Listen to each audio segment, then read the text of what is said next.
నేను అంటే నేను నేను నేను కోల్పోయిన విధానం అది. ఎస్ ఆయన నాకు వాస్తవానికి సాయి చందన్న అనేటోడు నాకు పరిచయం కాకపోయి ఉంటే, ఫ్యాక్ట్ కెమెరా సాక్షిగా చెప్తున్నా, నేను హైదరాబాద్ దాకా రాకపోతుంది కావచ్చు. బాధల్ని అక్కడే ఉండిపోతుంది. డిగ్రీ పాస్ అవుతున్నాము, ఇంకోటి పాస్ కాకపోతున్నాం, ఇంకా ఏదైనా ఆల్టర్నేట్ ఏదో చేసుకుంటాను. కొంత నాకున్న సొంత నాలెడ్జ్ తెలివితో పాటు రచనా జ్ఞానం నాకు ఉంది కాబట్టి నేను ఈ స్థాయి దాకా వచ్చిన. కానీ ఒక దారిని, అరే బిడ్డ ఇది ఒక దారి అని చూపించింది మాత్రం ఆయన 100%. నువ్వు ఎట్లయితే సాయి చందన్ ఒక దారి చూపించినని అంటున్నారో, నాకు కూడా సేమ్ సోమన్ అంతే, దారి వరకు చూపించింది కానీ వదిలేసిండు అంతే. దారిలో నా తవ్వేందో నేను చూసుకున్నా.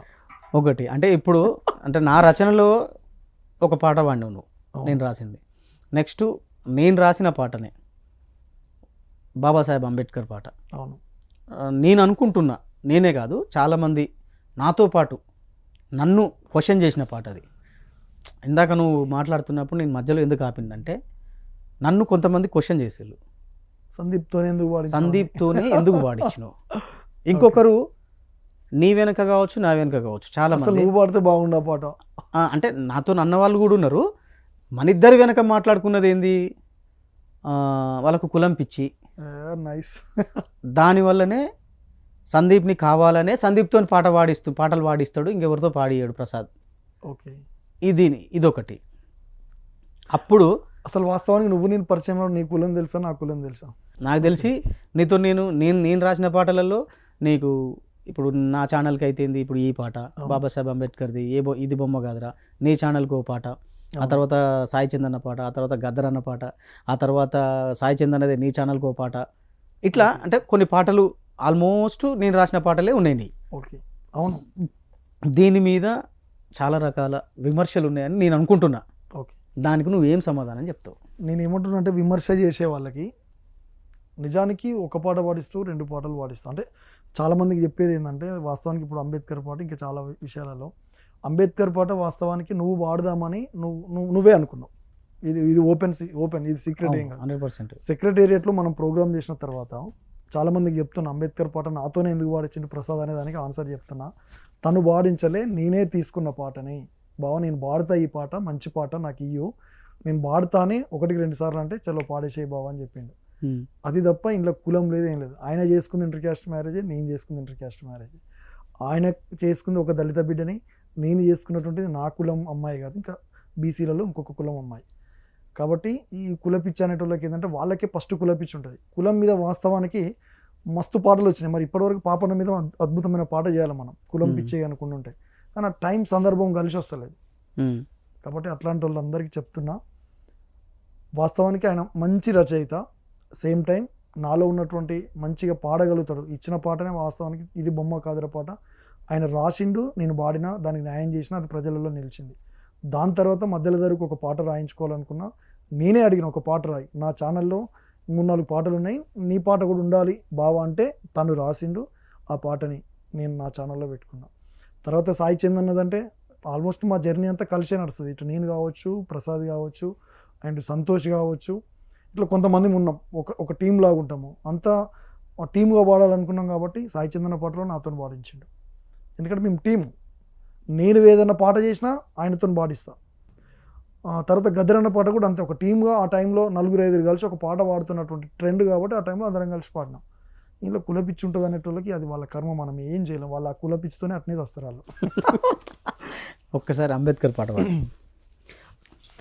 తెలంగాణ ఉద్యమం తర్వాత నాకు బాగా పేరు తీసుకొచ్చినటువంటి పాట మా బావ మానుకోట ప్రసాద్ రాసినటువంటి పాట, నాకు బాగా ఇష్టమైన పాట.